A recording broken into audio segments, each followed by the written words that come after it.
Le décor n'est pas celui dont rêvait Sébastien Simon pour cette mi-décembre.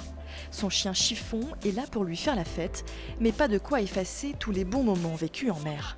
J'en garde que des bons souvenirs, même si forcément c'est dur. J'aurais espéré bien autre chose, mais j'en garde des bons souvenirs. C'était une aventure incroyable. Enfin, à 30 ans, j'aurais jamais imaginé vivre des choses pareilles. Au moment où j'abandonne, j'étais 4e et persuadé d'être à ça du podium. Donc c'est d'autant plus frustrant. Et quand on voit Maître Coq aujourd'hui qui est virtuellement en tête parce qu'il va être surclassé, et j'étais, 80, 100 000 devant lui. Sébastien Simon jure pourtant avoir été prudent. Il attendait les bonnes conditions pour attaquer. Au moment où j'ai tapé mon OFNI, j'étais justement à vitesse réduite. J'étais à 17 nœuds de moyenne. Sur nos bateaux, c'est rien du tout.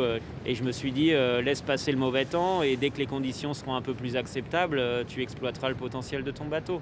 Moi, je suis convaincu que les foils, voilà, c'est l'avenir et ces bateaux semi-volants autour du monde, c'est quelque chose d'incroyable.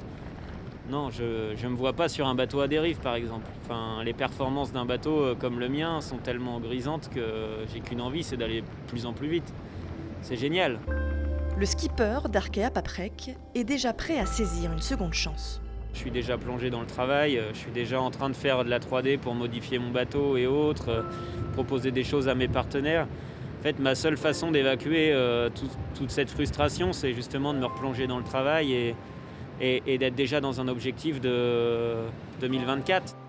Tomber, se relever et recommencer un peu mieux pour réaliser dans 4 ans son rêve de tour du monde.